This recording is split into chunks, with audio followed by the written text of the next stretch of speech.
तो पुण्य क्षेत्र के लिए कहा गया कि जो मनुष्यों के द्वारा निर्मित शिवलिंग हैं, मनुष्यों के द्वारा जो स्थापित शिवलिंग हैं, उनके चारों ओर, मनुष्यों के द्वारा निर्मित जो शिवलिंग हैं, उनके एक ही दिशा या चार दिशा नहीं, सभी तरफ 100 हाथ तक भगवान शिव का जो शिवलिंग है उससे नाप लो। शिवलिंग से 100 हाथ की दूरी तक का जो क्षेत्र कहलाता है वह पुण्य क्षेत्र कहलाता है। अब आप लोग उस क्षेत्र में आ रहे हो कि नहीं, आप स्वयं देखना। और यही नहीं,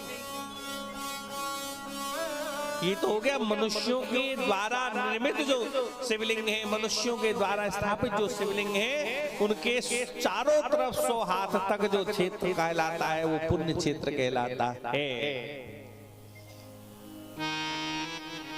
और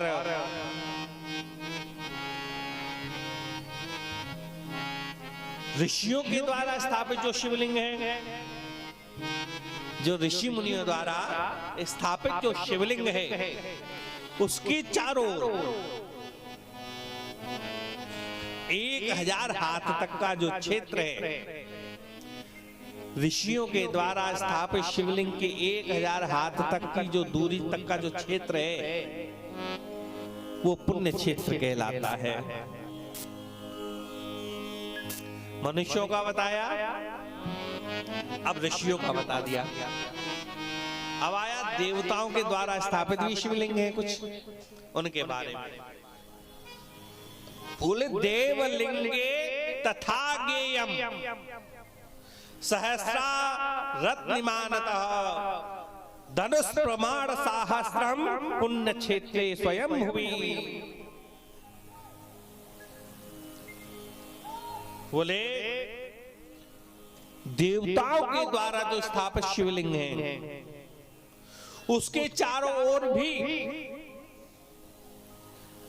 देवताओं के द्वारा स्थापित शिवलिंग के चारों ओर भी 1000 हाथ तक का जो क्षेत्र है वो पुण्य क्षेत्र कहलाता है।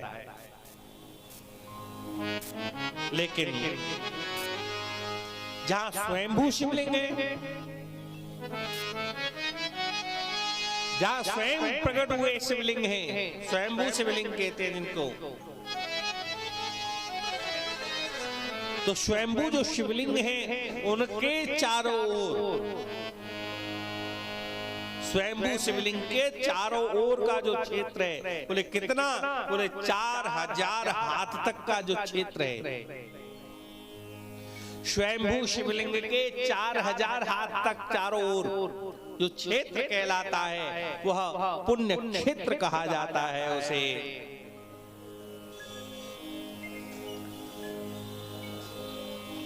वहां व्यक्ति को जीवन पर्यंत तक निवास करना चाहिए।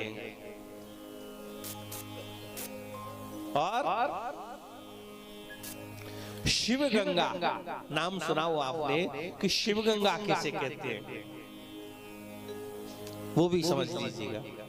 शिव गंगा किसे कहा जाता है कि जो पुण्य क्षेत्र बताया है,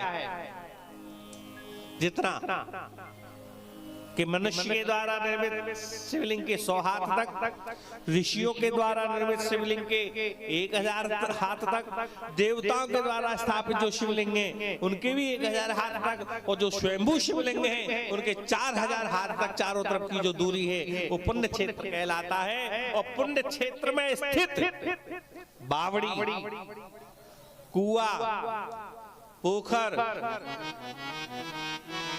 पोखर समझते हो, तालाब आदि जो है उनको शिव गंगा समझना चाहिए।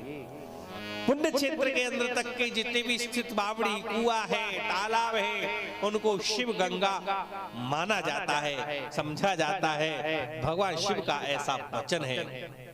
और इस पुण्य क्षेत्र में वहां स्नान, दान और जप